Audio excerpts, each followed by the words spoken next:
Okay everyone, welcome back to another video of life science zoology.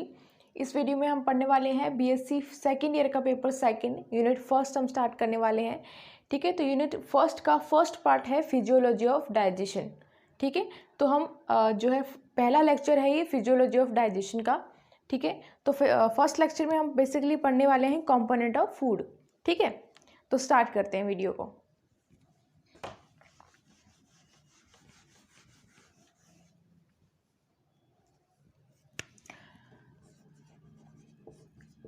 Components of food. ठीक है, क्या क्या component होते हैं फूड के अंदर, जो खाना हम खाते हैं उस फूड में क्या क्या कंपोनेंट्स होते हैं। पहला आता है कार्बोहाइड्रेट्स। ठीक है, कार्बोहाइड्रेट्स। दूसरा है प्रोटीन्स। ठीक है, कार्बोहाइड्रेट्स किसके लिए? एनर्जी सोर्स होता है कार्बोहाइड्रेट। प्रोटीन रिस्पॉन्सिबल होता है ग्रोथ के लिए। ठीक है, थर्ड हम लिखेंगे फैट्स। फैट्स भी क्या है? एनर्जी सोर्स होता है, लेकिन फैट का डाइजेशन बहुत स्लो होता है एज कंपेयर टू कार्बोहाइड्रेट। ठीक है, फोर्थ आता है मिनरल्स। ठीक है, फिफ्थ है विटामिन्स। सिक्स्थ है वाटर। ठीक है, तो बेसिकली ये हमारे फूड के कंपोनेंट होते हैं। ठीक है, जिनमें से हम पढ़ेंगे कार्बोहाइड्रेट, प्रोटीन एंड फैट का डाइजेशन किस तरीके से होता है। जो ये कंपोनेंट है मिनरल, विटामिन्स और वाटर, इनका डाइजेशन नहीं होता है। ठीक है, ये मेटाबॉलिक रेगुलेशन के लिए काम में आते हैं, इनका डाइजेशन नहीं होता है बॉडी के अंदर।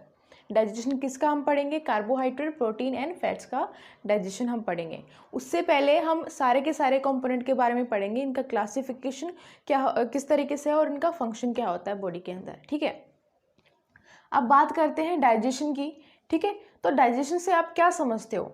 ये जो कंपोनेंट है, ठीक है, ये कॉम्प्लेक्स फॉर्म में मौजूद होते हैं फूड में, तो हमारी बॉडी इनको डायरेक्टली एब्जॉर्व नहीं कर सकती। ठीक है, कॉम्प्लेक्स मॉलिक्यूल को डायरेक्टली एब्जॉर्व नहीं कर सकती, इसीलिए ज़रूरत पड़ती है इनको सिंपलर फॉर्म में चेंज करने की।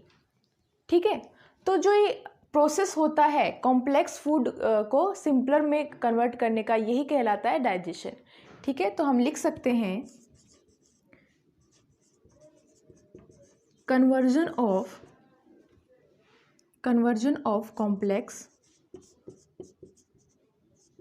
and non diffusing. ठीक है, complex and non diffusing food into simpler and diffusing form by some hydrolytic enzymes. कुछ एंजाइम्स की हेल्प से जो कॉम्प्लेक्स मटेरियल होता है उसको किस में चेंज करना है? सिंपलर फॉर्म में चेंज करना है। और जो नॉन डिफ्यूजिंग है, कॉम्प्लेक्स और जो नॉन डिफ्यूजिंग फूड है, उसको किस में कन्वर्ट करना है? सिंपलर और डिफ्यूजिंग फॉर्म में। अगर वो नॉन डिफ्यूजिंग फॉर्म में है तो टिश्यू के अंदर नहीं जाएगा, सेल्स के अंदर नहीं जाएगा, मतलब हमारी बॉडी में जो रिक्वायरमेंट है उसकी वो फुलफिल नहीं हो पाएगी अगर वो कॉम्प्लेक्स फॉर्म में है या नॉन डिफ्यूजिंग फॉर्म में है। ठीक है, तो डाइजेशन जो प्रोसेस होता है उसमें क्या होता है? कॉम्प्लेक्स फॉर्म को या फिर नॉन डिफ्यूजिंग फॉर्म को किस में कन्वर्ट करना होता है? सिंपलर और डिफ्यूजिंग फॉर्म में बाय सम एंजाइम्स। ठीक है, तो ये हमें पढ़ना है। तो सबसे पहले हम पढ़ते हैं कार्बोहाइड्रेट्स के बारे में, फिर प्रोटीन, फैट, इनके बारे में हम पढ़ेंगे। ठीक है, तो सबसे पहले हम कार्बोहाइड्रेट के क्लासिफिकेशन और फंक्शन के बारे में पढ़ते हैं। नेक्स्ट हम पढ़ने वाले हैं क्लासिफिकेशन ऑफ कार्बोहाइड्रेट। ठीक है, क्लासिफिकेशन किस तरीके से हुआ है कार्बोहाइड्रेट का और फंक्शन क्या क्या है लिविंग ऑर्गेनिज्म के अंदर कार्बोहाइड्रेट के। ठीक है, अगर बात करें क्लासिफिकेशन की, ठीक है, तो क्लासिफिकेशन किस तरीके से हुआ है कार्बोहाइड्रेट का? मोनोसैकेराइड पहला, दूसरा है डाइसैकेराइड, ओलिगोसैकेराइड एंड पॉलीसैकेराइड। इस तरीके से जो है क्लासिफिकेशन हुआ है कार्बोहाइड्रेट का। अब जो ये क्लासिफिकेशन है वो किसके बेसिस पे हुआ है कि इसमें कितने शुगर यूनिट प्रेजेंट है। फॉर एग्जांपल बात करते हैं मोनोसैकेराइड की, ठीक है, तो मोनो मीन्स 1, यानी कि इसमें सिंगल शुगर यूनिट प्रेजेंट है, ठीक है, सिंगल शुगर यूनिट इसमें प्रेजेंट है, तो इसको आप सिंपल शुगर भी बोल सकते हो, ठीक है। नेक्स्ट आता है डाइसैकेराइड, डाई मीन्स 2, ठीक है, यानी कि इसमें 2 शुगर यूनिट प्रेजेंट है, ठीक है, 2 शुगर यूनिट प्रेजेंट है और दोनों ही शुगर यूनिट किससे कनेक्टेड है, ग्लाइकोसाइड बॉन्ड से कनेक्टेड है, ठीक है। अगला आता है ओलिगोसैकेराइड, ठीक है, तो ओलिगोसैकेराइड में कितना है 3 to 10 शुगर यूनिट या फिर 3 to 10 मोनोसैकेराइड इसमें प्रेजेंट रहती है, ठीक है। नेक्स्ट आता है last one polysaccharide, poly means many, ठीक है, पॉली मीन्स मैनी, ठीक है, तो इसमें मोर देन 10 मोनोसैकेराइड प्रेजेंट रहते हैं, ठीक है, मोर देन 10 मोनोसैकेराइड या फिर more than 10 sugar unit present रहते हैं किसके अंदर, पॉलीसैकेराइड के अंदर, ठीक है। तो मोनोसैकेराइड में 1, डाइसैकेराइड में 2, ओलिगोसैकेराइड में 3 to 10 एंड पॉलीसैकेराइड में more than 10 sugar unit present रहते हैं, ठीक है। अब हम देखते हैं एग्जाम्पल क्या है। मोनोसैकेराइड का एग्जाम्पल क्या है, ग्लूकोज, डाइसैकेराइड का एग्जाम्पल है लैक्टोज, ओलिगोसैकेराइड का एग्जाम्पल है सुक्रोज, ठीक है, पॉलीसैकेराइड का एग्जाम्पल है ग्लूकोजन, ठीक है। नेक्स्ट आते हैं फंक्शन क्या क्या है कार्बोहाइड्रेट की, ठीक है, तो हमने देखा कि ये जो ग्लूकोज है, लैक्टोज है, सुक्रोज है, ग्लूकोजन है, ये क्या है, एक कार्बोहाइड्रेट की ही फॉर्म है, ठीक है। तो अगर हम बात करते हैं फंक्शन की, तो जो मेन फंक्शन क्या होता है कार्बोहाइड्रेट का, ये एनर्जी प्रोवाइड करता है, ठीक है, ह्यूमन बीइंग में क्या करता है, एनर्जी प्रोवाइड करता है, energy source of brain and RBC, ठीक है, कितना एनर्जी प्रोवाइड करता है 4 किलो कैलोरी पर ग्राम, ठीक है, 4 किलो कैलोरी पर ग्राम एनर्जी प्रोवाइड करता है कार्बोहाइड्रेट। अगला आता है मिल्क शुगर, ठीक है, तो मिल्क शुगर क्या है, लैक्टोज का फॉर्म है, ठीक है, लैक्टोज है, provide nutrition to young one, ठीक है, तो यंग वन जो होते हैं उनको क्या करता है, न्यूट्रिशन प्रोवाइड करता है लैक्टोज। अगला आता है, जैसे हम बात करें स्टोरेज, तो कार्बोहाइड्रेट जो है वो स्टोर होके रहता है स्टार्च की फॉर्म में प्लांट्स के अंदर, वहीं पे एनिमल्स की अगर हम बात करें तो एनिमल्स के अंदर किस फॉर्म में स्टोर होके रहता है, ग्लाइकोजन की फॉर्म में स्टोर होके रहता है कार्बोहाइड्रेट, ठीक है। लास्ट आता है cellulose function in the formation of cell wall, cellulose क्या है, कार्बोहाइड्रेट, ठीक है, तो सेलुलोज का फंक्शन क्या होता है, formation of cell wall in plant cell, ठीक है, पादप कोशिकाओं में सेल वॉल बनाने का काम होता है सेलुलोज का, सेल वॉल फॉर्मेशन का काम होता है सेलुलोज का, जो क्या है, एक कार्बोहाइड्रेट का फॉर्म है। लास्ट आता है अगर फॉर्मेशन की हम बात करें, प्लाज्मा मेम्ब्रेन की फॉर्मेशन की या एक्सोस्केलेटन ऑफ इंसेक्ट की हम बात करें, तो उसमें भी जो है कार्बोहाइड्रेट इम्पोर्टेंट होता है, ठीक है। तो ये सारे फंक्शन हैं कार्बोहाइड्रेट के, ये आप नोट कर लीजिए। नेक्स्ट हम पढ़ते हैं प्रोटीन के बारे में, ठीक है, प्रोटीन की क्लासिफिकेशन और उसका फंक्शन क्या क्या होता है वो हम देखेंगे। उससे पहले हम पढ़ लेते हैं कुछ बेसिक्स प्रोटीन के बारे में, ठीक है। तो पहला पॉइंट है these are the most complex कार्बनिक कंपाउंड ऑफ द प्रोटोप्लाज्म, जो प्रोटीन है वो सबसे ज़्यादा कॉम्प्लेक्स होते हैं, ठीक है। नेक्स्ट है protein molecule are made up of carbon, nitrogen, oxygen and hydrogen, किससे मिलकर बनते हैं, carbon, nitrogen, hydrogen and oxygen से मिलकर के बनते हैं प्रोटीन्स, ठीक है। कुछ प्रोटीन जो है वो फॉस्फोरस और सल्फर से मिलकर भी बनते हैं। अगला पॉइंट है the structural unit of protein is amino acid, जो अमीनो एसिड है वो क्या है, स्ट्रक्चरल यूनिट होती है प्रोटीन की, ठीक है। तो हम बोल सकते हैं कि जो प्रोटीन है वो क्या है, पॉलीमर ऑफ अमीनो एसिड्स, ठीक है। अब हम देखते हैं क्लासिफिकेशन के बारे में, क्लासिफिकेशन ऑफ प्रोटीन्स। तो अगर क्लासिफिकेशन की बात करें प्रोटीन की क्लासिफिकेशन की, तो वो 2 तरीके से होती है, एक तो उसके फंक्शन के बेसिस पे, दूसरा उसके केमिकल नेचर पे बेस्ड होती है। हम जो क्लासिफिकेशन पढ़ रहे हैं वो एक्चुअली उसके केमिकल नेचर पे बेस्ड है, ठीक है। तो केमिकल नेचर के बेसिस पे उसको इस तरीके से क्लासीफाई किया होता है, ठीक है। तो पहला प्रोटीन है सिंपल प्रोटीन, दूसरा प्रोटीन है complex and conjugated protein, next है डिराइव्ड प्रोटीन, ठीक है। तो इस तरीके से जो है प्रोटीन को क्लासिफाई किया हुआ है उसके केमिकल नेचर के बेसिस पे। जो सिंपल प्रोटीन है उसमें क्या है, केवल और केवल अमीनो एसिड्स प्रेजेंट होते हैं, ठीक है। सिंपल प्रोटीन में क्या है, केवल और केवल अमीनो एसिड प्रेजेंट है। नेक्स्ट है कॉम्प्लेक्स एंड कॉन्जुगेटेड प्रोटीन, ठीक है। तो जो कॉम्प्लेक्स एंड कॉन्जुगेटेड प्रोटीन है उसमें क्या है, amino acid plus prosthetic group भी प्रेजेंट है, यानी कि एडिशनल ग्रुप भी प्रेजेंट रहता है कॉम्प्लेक्स प्रोटीन के अंदर। लास्ट आता है डिराइव्ड प्रोटीन, ठीक है। तो जो डिराइव्ड प्रोटीन है वो कहाँ से डिराइव्ड हुआ, सिंपल प्रोटीन से और कॉम्प्लेक्स प्रोटीन से डिराइव्ड हुआ है डिराइव्ड प्रोटीन, ठीक है। तो इस तरीके से इसको क्लासीफाई किया है, प्रोटीन को इस तरीके से क्लासीफाई किया है उसके केमिकल नेचर के बेसिस पे। अगला आता है फंक्शन क्या क्या होते हैं प्रोटीन के। तो सबसे इम्पोर्टेंट और मेन फंक्शन क्या होता है प्रोटीन का, किसके लिए रिस्पॉन्सिबल है, फॉर ग्रोथ, ठीक है। प्रोटीन कहाँ कहाँ प्रेजेंट होता है, प्रोटीन बहुत सारी पल्सेस में, ठीक है, गेहूँ, जौ, मटर, सोयाबीन, इनमें सब में प्रेजेंट होता है प्रोटीन, ठीक है। तो ग्रोथ के लिए रिस्पॉन्सिबल होता है प्रोटीन। नेक्स्ट है for the formation of plasma membrane and membranes of the cell organelle. तो जो प्लाज्मा मेम्ब्रेन है वो किससे बनी होती है, लिपिड एंड प्रोटीन से, बेसिकली लिपोप्रोटीन से, ठीक है। तो जो प्लाज्मा मेम्ब्रेन का फॉर्मेशन है उसके लिए भी रिस्पॉन्सिबल कौन है, प्रोटीन। दूसरा जो सेल ऑर्गेनेल्स होते हैं, यानी कि जो सेल के अंदर ऑर्गेनेल्स हैं उसके बाहर भी मेम्ब्रेन प्रेजेंट है, उसकी मेम्ब्रेन की फॉर्मेशन के लिए भी रिस्पॉन्सिबल कौन है, प्रोटीन, ठीक है। नेक्स्ट है मैनी हार्मोन्स आर प्रोटीन, बहुत सारे हार्मोन क्या है, प्रोटीन ही है, ठीक है। इट मीन्स जो प्रोटीन है वो कंट्रोल करते हैं मेटाबॉलिक एक्टिविटी, ठीक है। नेक्स्ट है they produce melanin and urea in human body. तो जो प्रोटीन है वो क्या प्रोड्यूस करते हैं, मेलानिन एंड यूरिया, ठीक है। तो जो मेलानिन होता है वो क्या है, एक ऐसा पिगमेंट जो कि आपकी स्किन कलर के लिए रिस्पॉन्सिबल होता है। अगर मेलानिन का प्रोडक्शन ज़्यादा बढ़ गया तो जो स्किन का कलर है वो डार्क हो जाता है, ठीक है। तो इसका भी जो प्रोडक्शन है वो कौन करता है, इसके लिए भी प्रोटीन रिस्पॉन्सिबल होता है, ठीक है। तो ये कुछ फंक्शन हमें पढ़े प्रोटीन के बारे में, ठीक है, आप इसको नोट कर लीजिए।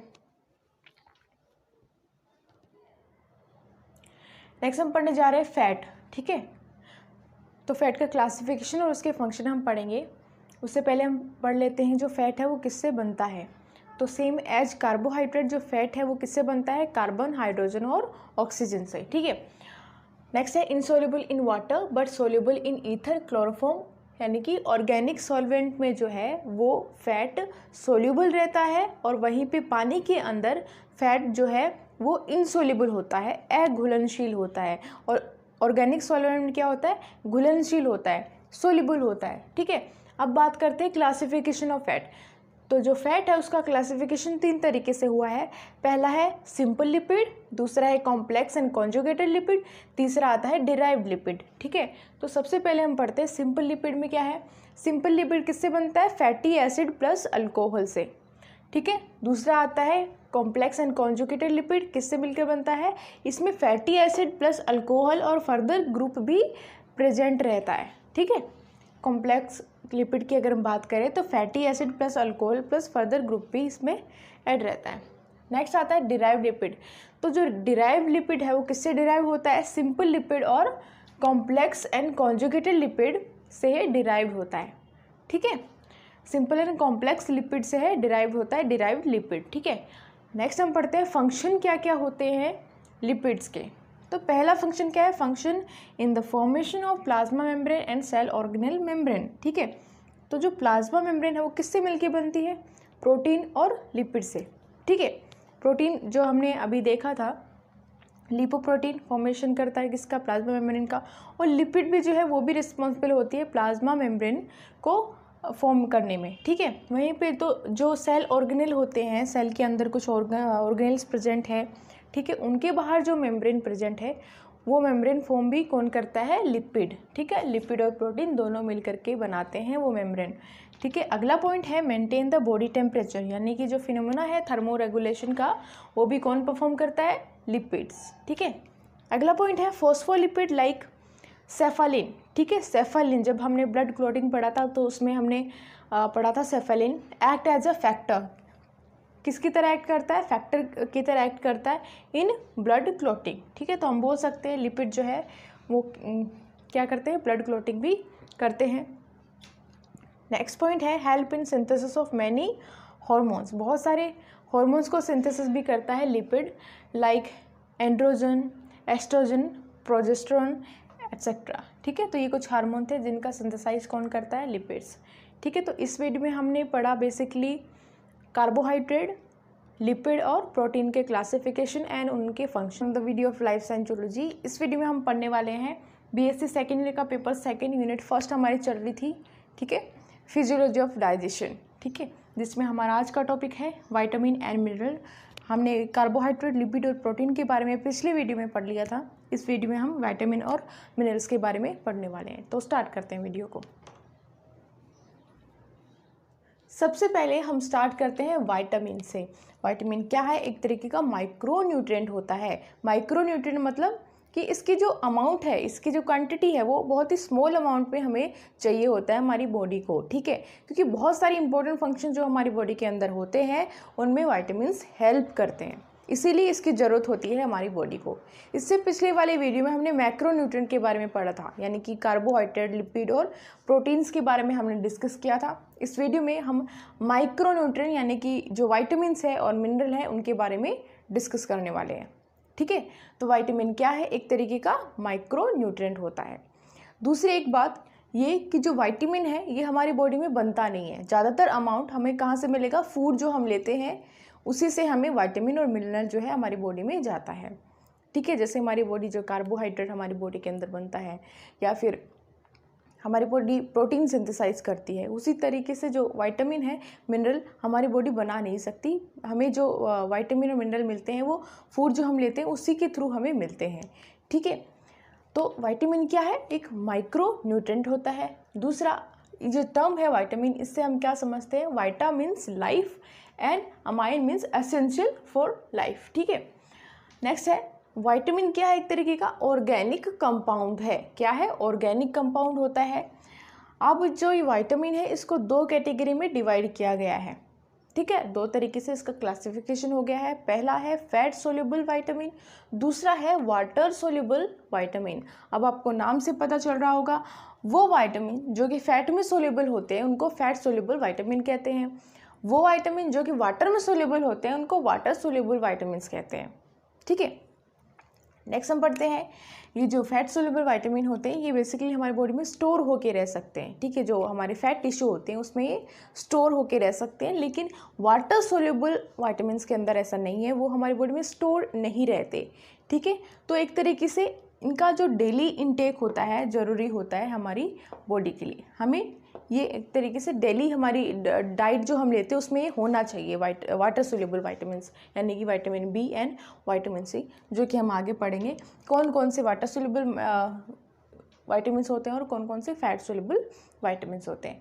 तो बात करते हैं फैट सोल्यूबल विटामिन्स की। ठीक है, फैट सोल्यूबल विटामिन्स कौन कौन से हैं, विटामिन ए। ठीक है, जिसका साइंटिफिक नेम क्या है, रेटिनोल। ठीक है, तो ये साइंटिफिक नेम जो है ये भी आपको पता होना ज़रूरी है। ठीक है, विटामिन ए यानी कि रेटिनोल। नेक्स्ट है विटामिन डी, कोलेकैल्सिफेरोल। ठीक है, विटामिन ई यानी टोकोफेरोल, विटामिन के एंड फाइलोक्विनोइड्स। ठीक है, अब ये जो है फैट सोल्यूबल विटामिन कौन कौन से हुए, vitamin A, vitamin D, vitamin E and vitamin के, यानी ए डी ई के कौन कौन से हैं, ए डी ई के फैट सोल्यूबल विटामिन्स होते हैं। नेक्स्ट आते हैं वाटर सोल्यूबल विटामिन्स कौन कौन से होते हैं, vitamin B, B complex actually, B में भी बहुत सारे आते हैं जैसे vitamin B1, B2, B3, B6। ठीक है, तो विटामिन बी जिसका साइंटिफिक नेम क्या है, थायमाइन। ठीक है, थायमाइन। नेक्स्ट आता है विटामिन सी, एस्कॉर्बिक एसिड। ये क्या है, वाटर सोल्यूबल विटामिन्स होते हैं बी और C, vitamin B and C water soluble vitamins होते हैं। वहीं पे ए डी ई के ये जो विटामिन्स हैं वो फैट सोल्यूबल विटामिन्स होते हैं। ठीक है, तो ये जो टेबल है आप बना सकते हो।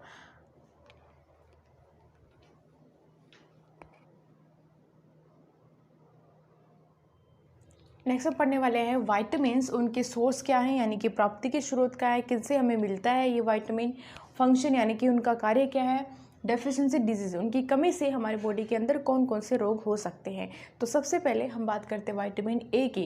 विटामिन ए जो है वो क्या है, फैट सोल्यूबल विटामिन होता है। ठीक है, जो कि फैट में सोल्यूबल होता है। Vitamin A, vitamin D, vitamin E and के क्या है, फैट सोल्यूबल विटामिन होते हैं। ठीक है, यानी कि हमारी बॉडी के अंदर स्टोर होके रह सकते हैं।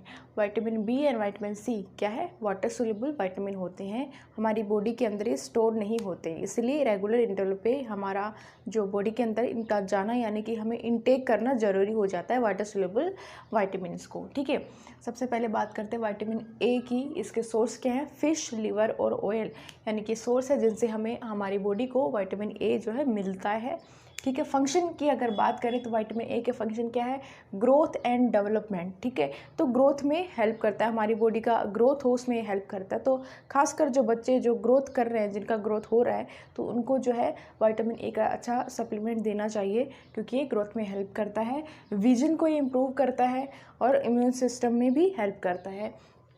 ठीक है, अगर डेफिशिएंसी हो जाए, विटामिन ए की कमी हो जाए, ठीक है, तो कौन सा रोग होता है, नाइट ब्लाइंडनेस नामक रोग हो जाता है अगर विटामिन ए की कमी हो जाए बॉडी के अंदर।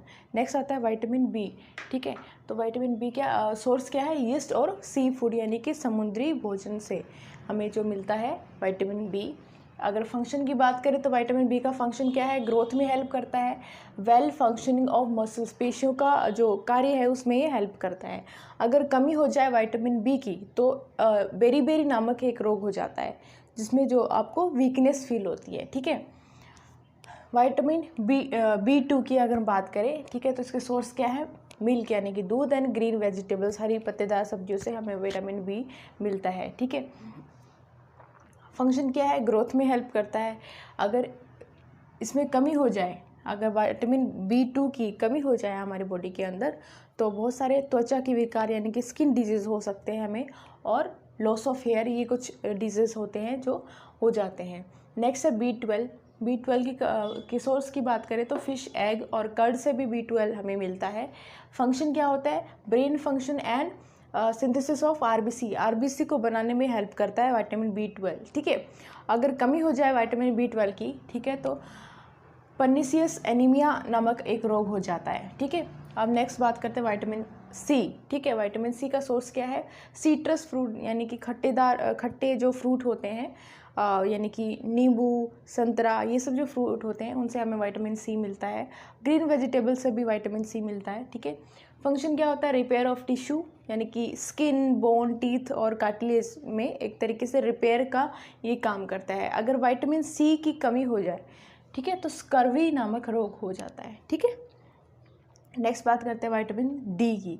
ठीक है, कहाँ से मिलता है, सूरज की रोशनी से हमें विटामिन डी मिलता है, और ऑयल से भी विटामिन डी हमें मिलता है। ठीक है, absorb calcium and phosphorus, function क्या है, एब्जॉर्ब कैल्शियम एंड फॉस्फोरस।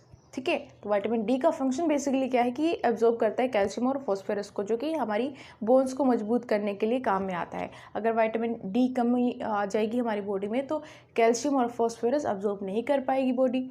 ठीक है, जिसकी वजह से ऑफकोर्स बोन्स पे इफेक्ट पड़ेगा। अगर विटामिन डी की कमी हो जाए तो रिकेट नामक रोग हो जाता है। ठीक है, नेक्स्ट आता है विटामिन ई। ठीक है, विटामिन ए के सोर्स क्या हैं, fruit, meat, wheat and butter, ये कुछ सोर्स हैं विटामिन ई के। फंक्शन क्या है, एक्ट एज एंटीऑक्सीडेंट की तरह काम करता है। अगर डेफिशिएंसी हो जाए विटामिन ए की तो loss of body movement control, vision problem भी आ सकती है, और अगर कभी कभी स्किन प्रॉब्लम और हेयर प्रॉब्लम भी आ जाती है। ठीक है, नेक्स्ट आता है विटामिन के। ठीक है, विटामिन के की अगर कमी हो जाए, सोर्स क्या है पहले ये देख लेते हैं। फिश, मिल्क, एग और ग्रीन वेजिटेबल से विटामिन के हमें मिलता है। फंक्शन क्या है, ब्लड क्लॉटिंग। ठीक है, जब हमने ब्लड क्लॉटिंग पढ़ा था यूनिट 2 में, तो आपको हमने विटामिन के का वहाँ पे फंक्शन देखा था। ठीक है, तो विटामिन के जो है ब्लड क्लॉटिंग में भी हेल्प करता है। नेक्स्ट आता है डेफिशिएंसी डिजीज़, इम्पेयर्स क्लॉटिंग। अगर विटामिन के की कमी हो जाए तो ब्लड क्लॉट नहीं होता, यानी कि अगर आपको कहीं चोट लग गई तो काफ़ी देर तक ब्लीडिंग होती रहती है। ठीक है, तो विटामिन के क्या है, ब्लड क्लॉटिंग में हेल्प करता है। ठीक है, तो ये कुछ फंक्शन है, सोर्स हमने देखे, और डेफिशिएंसी डिजीज, इनकी कमी से कौन कौन से रोग हो जाते हैं। ये टेबल काफ़ी ज़्यादा इंपॉर्टेंट है, आप नोट कर सकते हो। नेक्स्ट हम पढ़ने वाले हैं मिनरल्स के बारे में। ठीक है, तो मिनरल्स क्या होते हैं, इनऑर्गेनिक कंपाउंड होते हैं। ठीक है, minerals are those element on the earth and in the food that our body need to develop and function normally. हमारी बॉडी नॉर्मली फंक्शन कर सके, इसके लिए हमारी बॉडी को मिनरल्स की रिक्वायरमेंट होती है। ठीक है, एग्जाम्पल क्या क्या होते हैं मिनरल्स के? Calcium, potassium, sodium chloride, magnesium, phosphorus, iodine, chromium, copper, zinc, iron etcetera. ठीक है, तो ये कुछ एग्जाम्पल होते हैं मिनरल्स के। अब हम बात करते हैं मैक्रोन्यूट्रिएंट और माइक्रोन्यूट्रिएंट की। ठीक है, जो हमने पहले भी पढ़ा है। मैक्रोन्यूट्रिएंट वो मिनरल जो जिनकी ज़रूरत हमारी बॉडी को ज़्यादा मात्रा में होती है। ठीक है, जिसकी बात करें अगर कैल्शियम की, पोटेशियम की, सोडियम की, क्लोराइड, मैग्नीशियम, फॉस्फोरस, ये कुछ ऐसे मिनरल हैं जिनकी ज़रूरत हमारी बॉडी को ज़्यादा मात्रा में होती है, ज़्यादा अमाउंट में हमारी बॉडी को इनकी रिक्वायरमेंट होती है। ठीक है, नेक्स्ट है माइक्रोन्यूट्रिएंट, यानी कि वो मिनरल जिनकी ज़रूरत हमारी बॉडी को एक लिमिटेड अमाउंट में होती है। ठीक है, लिमिटेड अमाउंट में हमारी बॉडी को इनकी रिक्वायरमेंट होती है, जैसे कि iodine, chromium, copper, iron, zinc etcetera. ठीक है, तो ये कुछ एग्जाम्पल हैं माइक्रोन्यूट्रिएंट के, ये एग्जाम्पल है मैक्रोन्यूट्रिएंट के। ठीक है, अब हम पढ़ते हैं फंक्शन क्या होते हैं मिनरल्स के। कैल्शियम की अगर हम बात करें तो कैल्शियम हेल्प करता है हमारी हड्डियों को स्ट्रॉन्ग बनाने में, हमारे टीथ को बिल्ड करने में। ठीक है, तो calcium help in building strong bones and teeth. ठीक है, और ये जो मसल कॉन्ट्रैक्शन का फिनोमेना होता है, मसल कॉन्ट्रैक्शन में भी जो कैल्शियम हेल्प करता है, जो हम नेक्स्ट आगे पढ़ेंगे आने वाली कुछ वीडियोस में। ठीक है, नेक्स्ट आता है needed for proper fluid balance. ठीक है, तो सेल के अंदर प्रॉपर फ्लूइड बैलेंस बना रहे, सेल के अंदर और बाहर, उसमें भी जो है मिनरल हेल्प करता है। थर्ड आता है iron build muscle naturally. Iron का फंक्शन क्या होता है? मसल्स को बनाता है, हेल्दी बनाता है और मेंटेन हेल्दी ब्लड। ठीक है, नेक्स्ट है zinc is good for immune and growth. Zinc किसके लिए अच्छा होता है? हमारे इम्यून सिस्टम को बूस्ट करने में हेल्प करता है और ग्रोथ के लिए भी रिस्पॉन्सिबल होता है। फिफ्थ आता है chromium is good for glucose function and sustain energy. Energy बनाने में कौन हेल्प करता है? क्रोमियम। ठीक है, sodium maintain osmotic pressure and balance. ठीक है, सोडियम किस में हेल्प करता है? ताकि ऑस्मोटिक प्रेशर बना रहे, बैलेंस बना रहे सेल के अंदर। सेवन्थ आता है chloride essential for water balance. Water balance बना रहे, इसके लिए रिस्पॉन्सिबल होता है क्लोराइड। तो ये सारे के सारे मिनरल होते हैं ताकि जो हमारी बॉडी में एक मेंटेन और नॉर्मल फंक्शन बना रहे हमारी बॉडी के अंदर। ठीक है, तो ये फंक्शन होते हैं मिनरल्स के। ठीक है one, welcome back to another video of life science zoology. इस वीडियो में हम पढ़ने वाले हैं बीएससी सेकेंड ईयर का पेपर सेकंड, यूनिट फर्स्ट हमने स्टार्ट की थी, जो कि है फिजियोलॉजी ऑफ डाइजेशन, जिसमें हमने कंपोनेंट ऑफ फूड के बारे में पिछले वीडियो में पढ़ चुके हैं। अब हम स्टार्ट करने वाले हैं डाइजेस्टिव सिस्टम के बारे में। इसमें हम देखेंगे कि कौन कौन से ऑर्गन इसमें पार्टिसिपेट करते हैं और कौन कौन से ग्लैंड्स फंक्शनल रहती हैं, और जो डाइजेस्टिव सिस्टम है ये क्यों जरूरी होता है ह्यूमन बॉडी के लिए। ठीक है, तो सबसे पहले स्टार्ट करते हैं डाइजेशन से। The process of conversion of complex food substances to simple absorbable food form is called digestion। ठीक है, तो बेसिकली जो डाइजेशन है वो क्या होता है? इस प्रोसेस में जो कॉम्प्लेक्स फूड मटेरियल है, कॉम्प्लेक्स सब्सटेंस को सिंपलर सब्सटेंस में कन्वर्ट किया जाता है, क्योंकि जो हमारी बॉडी है वो कॉम्प्लेक्स सब्सटेंसेस को अब्जॉर्ब नहीं कर सकती, इसीलिए ज़रूरत होती है कि जो कॉम्प्लेक्स फॉर्म है उसको सिंपलर फॉर्म में कन्वर्ट किया जाए। वो प्रोसेस जिसमें कॉम्प्लेक्स फूड मटेरियल को सिंपलर फॉर्म में कन्वर्ट किया जाता है, उसी प्रोसेस को कहते हैं डाइजेशन। ठीक है, ये प्रोसेस क्या कहलाता है? Digestion. It is carried out by our digestive system. कौन कैरी करता है इसको? Digestive system, by mechanical and biochemical method. ठीक है, तो मैकेनिकल एंड बायोकेमिकल मेथड से इसको कैरी किया जाता है। नेक्स्ट हम पढ़ते हैं कि डाइजेस्टिव सिस्टम जो है उसमें कौन कौन से ऑर्गन जो है बॉडी के वो इंक्लूड होते हैं और कौन कौन सी ग्लैंड्स होती हैं। सबसे पहले हम बात करते हैं एलिमेंट्री कनाल की। एलिमेंट्री कनाल को डाइजेस्टिव ट्रैक भी बोला जाता है। ठीक है, एलिमेंट्री कनाल को डाइजेस्टिव ट्रैक भी बोला जाता है। अगर इसकी लंबाई की बात करें, ठीक है, तो इसकी लेंथ होती है अप्रोक्स 30 फीट्स। ठीक है, तो अलग अलग बुक में ये अलग अलग दिया रहता है। अब हम बात करते हैं कि जो एलिमेंट्री कनाल होती है ये एक्चुअली में क्या है? ये एक ट्यूबुलर स्ट्रक्चर होता है, ट्यूब लाइक स्ट्रक्चर होता है हमारी बॉडी के अंदर, which extend from mouth to anus. Mouth से लेकर के एनस तक ये होता है। ठीक है, नेक्स्ट सबसे पहले अगर एलिमेंट्री कनाल की बात करें तो स्टार्ट कहाँ से होता है? माउथ से। ठीक है, माउथ जो है वो कहाँ जाके ओपन होता है? बक्कल कैविटी के अंदर। ठीक है, बक्कल कैविटी को ओरल कैविटी भी बोला जाता है। ठीक है, तो इसमें कंफ्यूज नहीं होना है, बक्कल कैविटी और ओरल कैविटी जो है सेम चीज़ें होती हैं। बक्कल कैविटी कहाँ जाके ओपन हो रही है? फेरिंग्स में। ठीक है, फेरिंग्स जो है हमारी थ्रोट रीजन में प्रेजेंट होता है। नेक्स्ट जो फेरिंग्स है वो कहाँ जाके ओपन होता है? ओसोफेगस में। ठीक है, ओसोफेगस, इसको फूड पाइप भी बोला जाता है। ठीक है, फेरिंग्स कहाँ ओपन हो रहे हैं? ओसोफेगस के अंदर। ओसोफेगस फर्दर कहाँ जाके ओपन होता है? स्टमक में, यानी कि अमाशय के अंदर, ठीक है, अमाशय में ओपन होता है। अब जो स्टमक है वो कहाँ जाके ओपन होता है? इंटेस्टाइन में, ठीक है।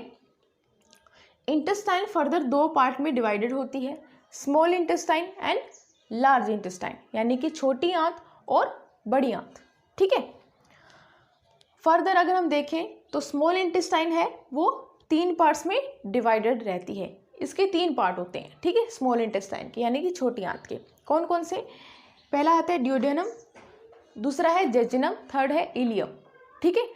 तो जो इलियम पार्ट है ये जाके कहाँ ओपन होता है? लार्ज इंटेस्टाइन में, ठीक है। और जो लार्ज इंटेस्टाइन है इसके फर्दर 3 पार्ट्स हैं। कौन कौन से? पहला है सीकम, दूसरा है कोलोन, थर्ड है रेक्टम, ठीक है। लार्ज इंटेस्टाइन के भी 3 पार्ट्स हैं। अब जो लास्ट का पार्ट है रेक्टम, रेक्टम जाके कहाँ ओपन होता है? एनस में, जो कि लास्ट पार्ट होता है किसका? एलिमेंट्री कनाल का, ठीक है, एंड पार्ट होता है एलिमेंट्री कनाल का। तो यहाँ पे देखिए माउथ, फिर बकल कैविटी यानी कि oral cavity, pharynx, oesophagus, stomach, intestine, further इसके 2 पार्ट्स हैं, small intestine and large intestine, ठीक है। जो इलियम पार्ट होता है स्मॉल इंटेस्टाइन का, ठीक है, ये कहाँ जाके ओपन हो रहा है? लार्ज इंटेस्टाइन में, ठीक है। रेक्टम के बाद आता है एनस, ठीक है। तो इस तरीके से जो है एलिमेंट्री कनाल होती है।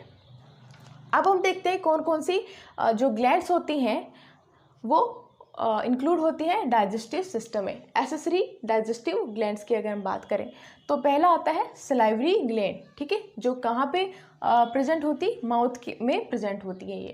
ये 3 पेयर्स में प्रेजेंट होती है, जो हम बाद में डिटेल में डिस्कस करेंगे। सेकंड आता है लीवर, ठीक है, जो सबसे बड़ी ग्लैंड होती है ह्यूमन बॉडी के अंदर, ठीक है। थर्ड है पेनक्रियाज, जो कि दूसरी सबसे बड़ी ग्लैंड होती है ह्यूमन बॉडी में, ठीक है। तो ये 3 ग्लैंड्स होती हैं जो कि पार्टिसिपेट करती हैं या फंक्शनल होती है डाइजेस्टिव सिस्टम में। पहला है सलाइवरी ग्लैंड, दूसरा है liver and third is pancreas, ठीक है। तो इस तरीके से जो है डाइजेस्टिव सिस्टम में ये ऑर्गन्स और ग्लैंड्स जो है इंक्लूड होती हैं, ठीक है। तो ये आप नोट कर सकते हो। नेक्स्ट एक डायग्राम के थ्रू हम समझेंगे कि कौन कौन से बॉडी ऑर्गन प्रेजेंट है अगर हम बात करें डाइजेस्टिव सिस्टम की, और कौन कौन सी जो डाइजेस्टिव ग्लैंड है वो प्रेजेंट होती है ह्यूमन बॉडी में, ठीक है। तो एलिमेंट्री कनाल की अगर हम बात करें सबसे पहले तो वो ओपन होती है माउथ से, ठीक है। माउथ की ओपनिंग कहाँ होती है? बकल कैविटी यानी कि ओरल कैविटी में, ठीक है। ओरल कैविटी में प्रेजेंट होती है सलाइवरी ग्लैंड्स, ठीक है। कौन कौन सी ग्लैंड? 3 पेयर्स हमने डिस्कस किए थे। कौन कौन से हैं वो पेयर? पैराटिड ग्लैंड, सब मैंडिबुलर एंड सब लिंगुअल ग्लैंड, ठीक है। 3 तरह की जो ग्लैंड है सलाइवरी ग्लैंड, ये हेल्प करती है डाइजेशन में, ठीक है। उसके बाद आता है फेरिंग्स, ठीक है। फेरिंग्स कहाँ पे ओपन होता है? ओसोफेगस यानी कि फूड पाइप में, ठीक है। अब जो फूड पाइप से जो फूड हमने लिया है वो ट्रेवल होकर कहाँ पे पहुँच रहा है? स्टमक के अंदर, ठीक है। स्टमक की ओपनिंग कहाँ हो रही है? स्मॉल इंटेस्टाइन यानी कि छोटी आंत में। छोटी आंत के कौन से हिस्से में ओपनिंग हो रही है? ड्यूडेनम में, ठीक है। यहाँ पे जो है ओपनिंग हो रही है स्टमक की स्मॉल इंटेस्टाइन के अंदर। अब जो हमने डिस्कस किया था कि स्मॉल इंटेस्टाइन के फर्दर 3 पार्ट होते हैं, ड्यूडेनम, उसके बाद आता है jejunum and then ileum. Ileum की ओपनिंग कहाँ होती है? स्मॉल इंटेस्टाइन का जो पार्ट है इलियम, इसकी ओपनिंग होती है लार्ज इंटेस्टाइन में, ठीक है। अभी लार्ज इंटेस्टाइन यहाँ से शुरू हो रही है। लार्ज इंटेस्टाइन के भी फर्दर 3 पार्ट हमने डिस्कस किए थे। पहला है सीकम, दूसरा आता है colon and third is rectum, ठीक है। अब जो कोलोन है, कोलोन के भी फर्दर 3 पार्ट्स होते हैं। कौन कौन से? एक आता है ascending colon, then descending colon, और ये आता है ट्रांसवर्स कोलोन, ठीक है। कोलोन को भी फर्दर 3 पार्ट्स हैं, असेंडिंग जो ऊपर की तरफ है, डिसेंडिंग जो नीचे की तरफ है, एंड ट्रांसवर्स कोलोन, ठीक है। अब जो रेक्टम है, रेक्टम लास्ट में ओपन कहाँ होता है? एनस में, ठीक है। तो इस तरीके से हमने देखा कि माउथ से स्टार्ट होकर के एलिमेंट्री कनाल कहाँ पे एंड हो रही है? एनस पे, ठीक है। नेक्स्ट हम डिस्कस करते हैं कौन कौन सी जो डाइजेस्टिव ग्लैंड है वो प्रेजेंट होती है ह्यूमन बॉडी में। तो पहला हमने डिस्कस किया था सलाइवरी ग्लैंड, ठीक है। कौन कौन सी सलाइवरी ग्लैंड है? पैराटिड ग्लैंड, सब मैंडिबुलर एंड सब लिंगुअल। 3 तरह की 3 pairs of salivary gland present होते हैं। नेक्स्ट जो सबसे बड़ी ग्लैंड होती है ह्यूमन बॉडी के अंदर, कौन सी? लीवर, ठीक है। लीवर के अंदर भी गॉल ब्लैडर यहाँ पे प्रेजेंट है, ये स्ट्रक्चर आपको दिखाई दे रहा है। नेक्स्ट जो दूसरी सबसे बड़ी ग्लैंड प्रेजेंट है ह्यूमन बॉडी के अंदर, वो कौन सी है? पैनक्रियास, ठीक है। तो ये पार्ट्स होती हैं और कुछ ग्लैंड जो कि पार्टिसिपेट करती हैं डाइजेस्टिव सिस्टम में, ठीक है।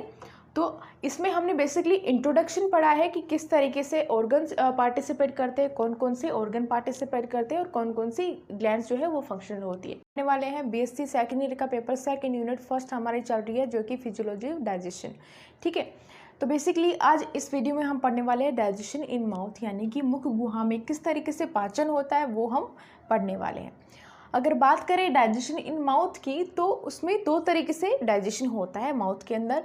पहला आता है मैकेनिकल डाइजेशन यानी कि भौतिक पाचन, दूसरा है केमिकल डाइजेशन यानी कि रासायनिक पाचन। ठीक है, दो तरीके से डाइजेशन होता है माउथ में। ठीक है, सबसे पहले हम देखते हैं कि मैकेनिकल डाइजेशन किस तरीके से होता है। मैकेनिकल डाइजेशन में बेसिकली 4 स्टेप्स इन्वॉल्व होते हैं। कौन कौन से? पहला आता है मैस्टिकेशन, दूसरा है लिक्विडिफिकेशन, थर्ड है स्वेलोइंग, फोर्थ आता है पेरिस्टाल्सिस।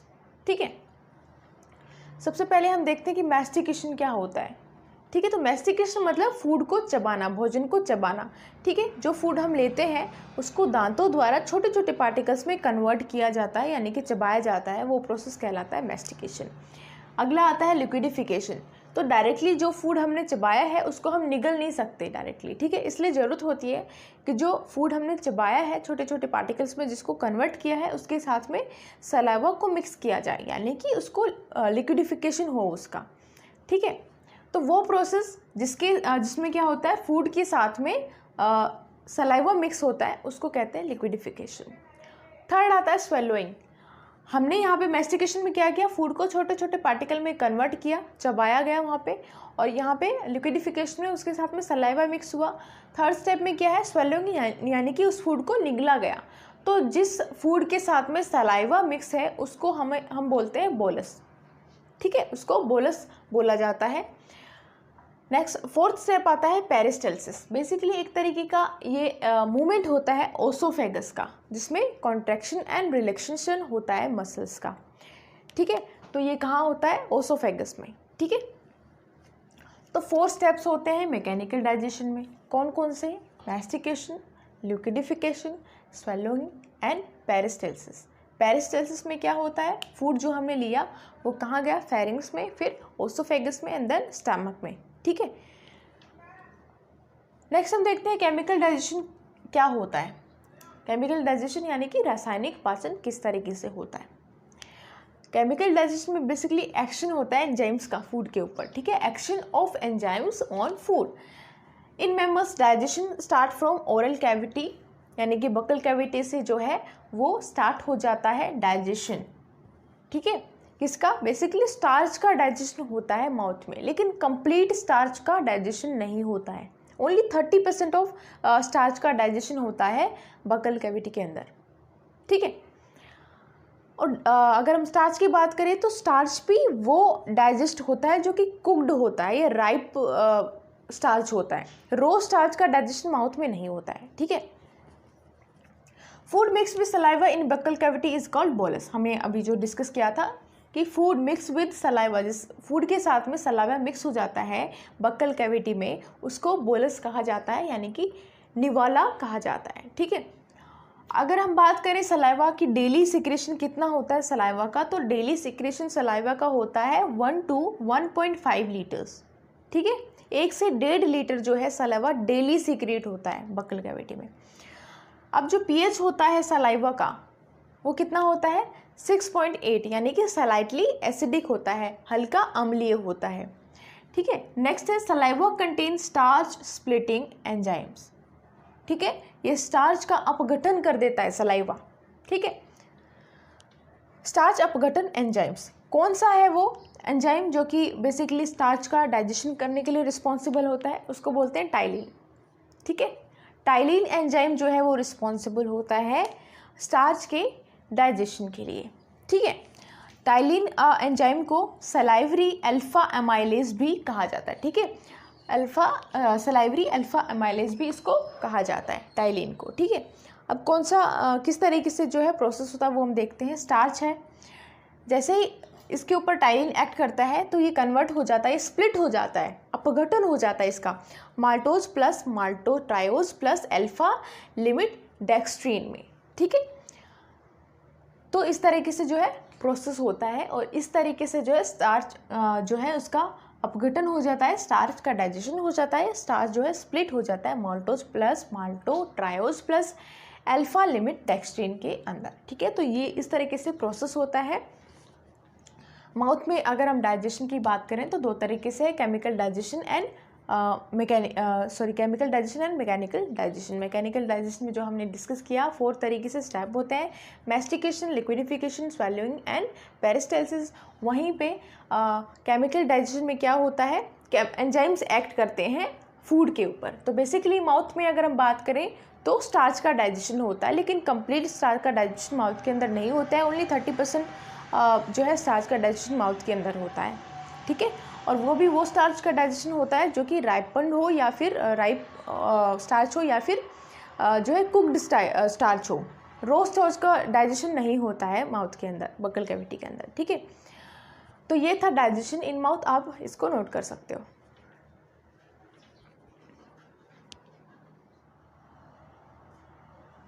नेक्स्ट हम बात करते हैं कौन कौन सी ग्लैंड्स प्रेजेंट होती है बकल कैविटी के अंदर।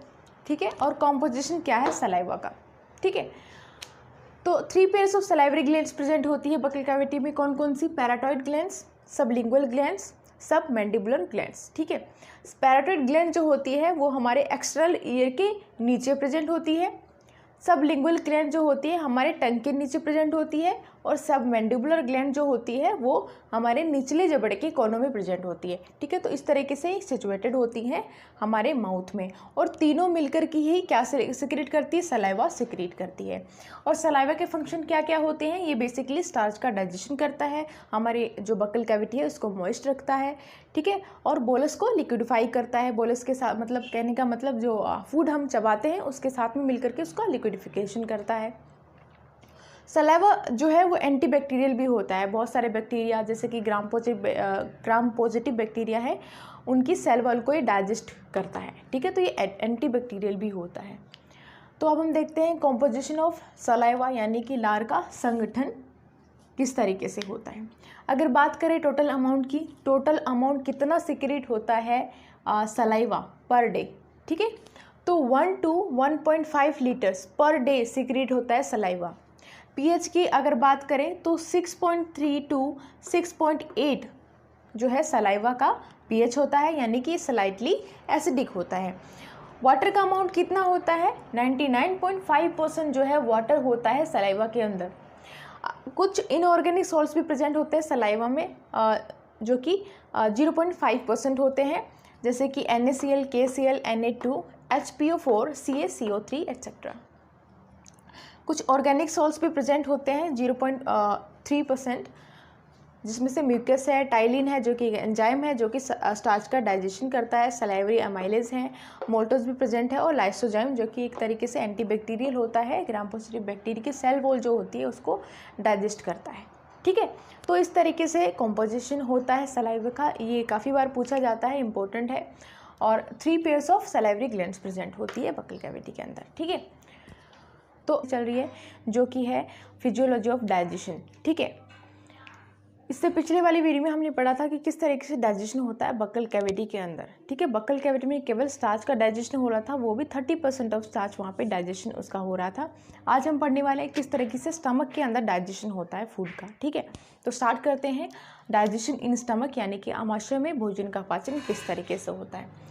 When food enter in the stomach, the G cells present in the stomach secrete gastrin hormone। जैसे ही भोजन जो है आमाशय में जाता है, एंटर करता है, कुछ G cells प्रेजेंट होते हैं आमाशय में। उनका क्या फंक्शन होता है, G cells सिक्रीट करते हैं गैस्ट्रिन हार्मोन को। ठीक है, G cells क्या सिक्रीट करते हैं, गैस्ट्रिन हार्मोन।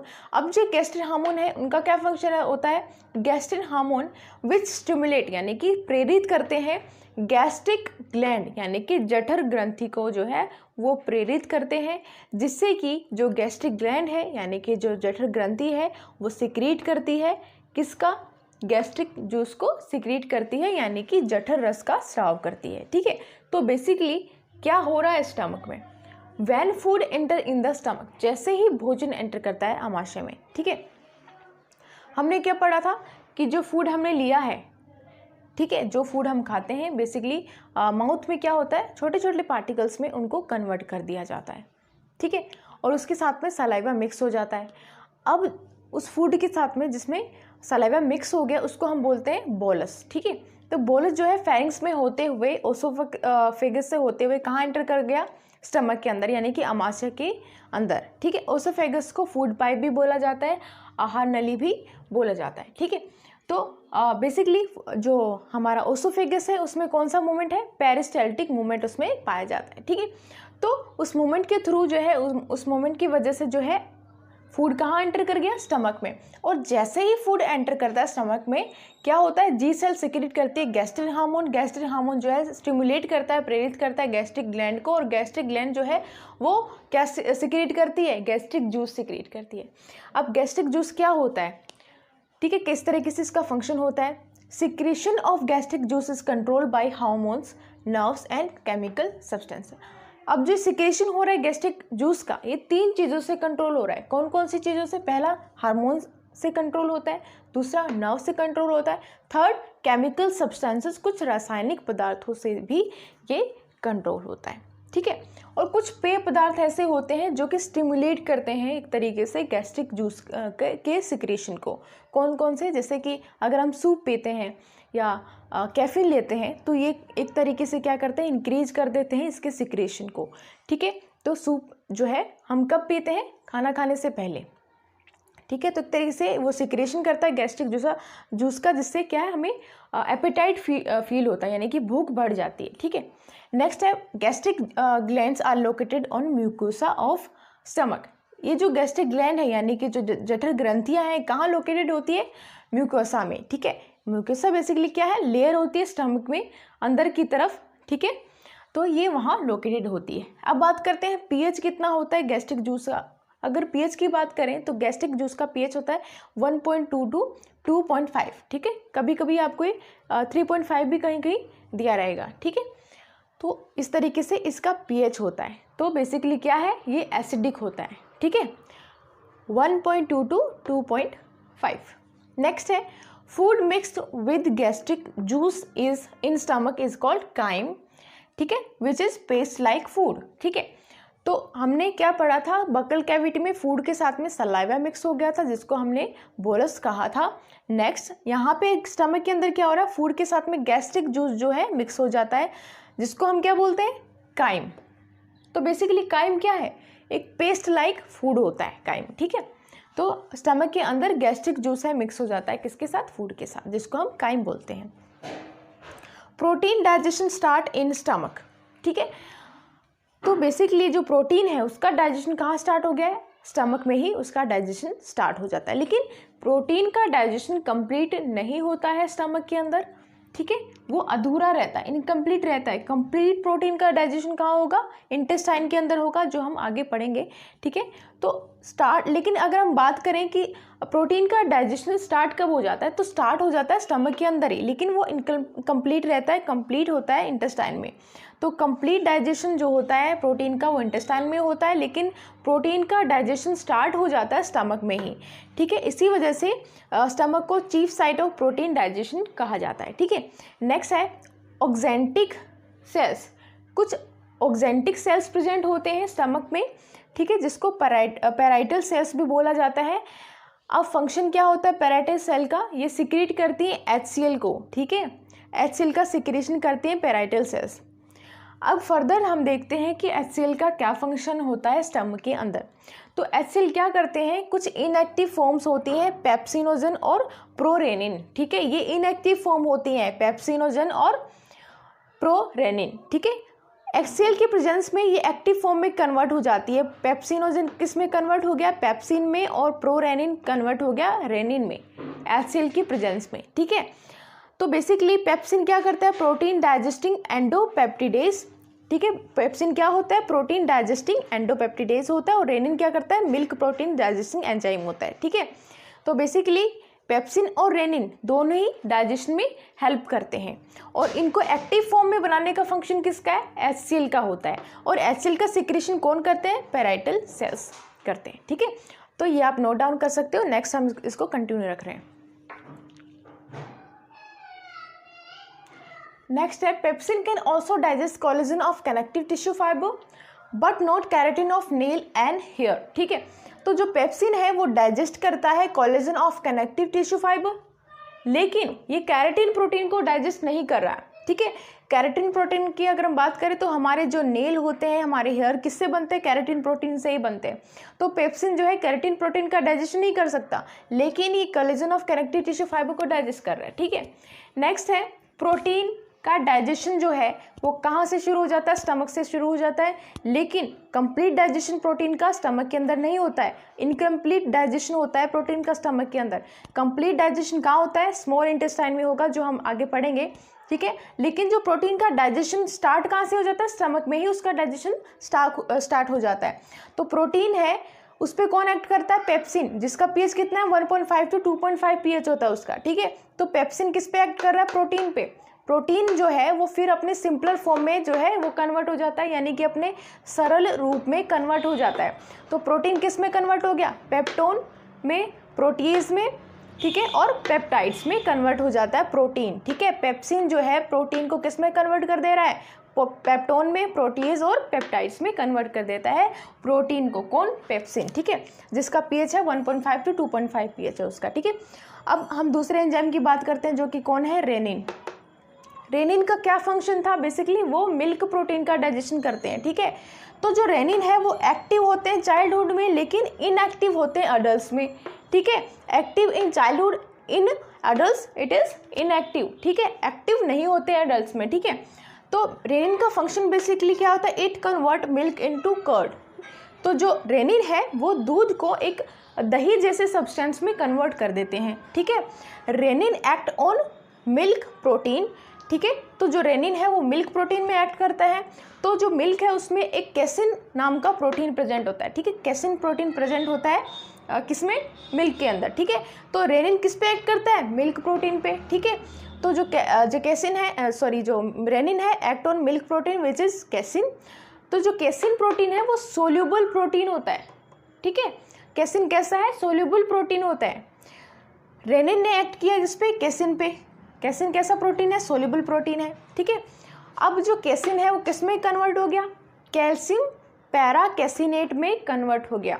ठीक है, कैल्शियम पैराकैसिनेट में कन्वर्ट हो जाता है कैसिन। कैसिन सोल्यूबल फॉर्म था, और जो पैराकैसिनेट है, कैल्शियम पैराकैसिनेट, ये इनसोल्यूबल होता है। ठीक है, this step is called कोल्डिंग of milk. इसको क्या बोलते हैं?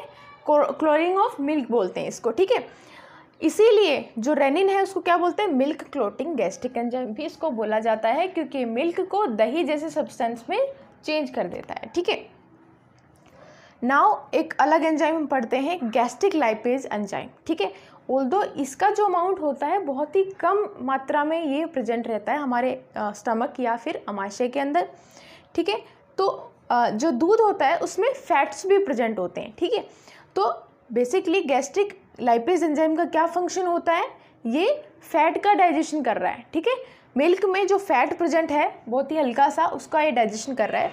तो ये ट्राइग्लिसराइड को जो है कन्वर्ट कर देता है फैटी एसिड प्लस ग्लिसरॉल में कन्वर्ट कर देता है। ठीक है, गैस्ट्रिक लाइपेज क्या करता है? ट्राइग्लिसराइड को फैटी एसिड प्लस ग्लिसरॉल में कन्वर्ट कर देता है। ठीक है, तो इस तरीके से जो है स्टमक के अंदर डाइजेशन हो रहा है। ठीक है, एक और चीज़ हमें जो नोट करने वाली है वो ये कि जो म्यूकस होता है, ठीक है, mucus secreted by mucus cell.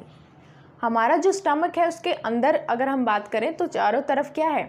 अंदर की तरफ जो है म्यूकस लेयर प्रेजेंट होती है, यानी कि म्यूकस सेल्स प्रेजेंट होते हैं। ठीक है, तो वो म्यूकस सेल है वो म्यूकस सिक्रेट करते हैं। क्या सिक्रेट करते हैं? म्यूकस सिक्रेट करते हैं, विच protect stomach from highly acidic HCl। ठीक है, तो HCl जो है वो काफ़ी ज़्यादा एसिडिक है, तो HCl क्या करता है? फूड का डाइजेशन करता है।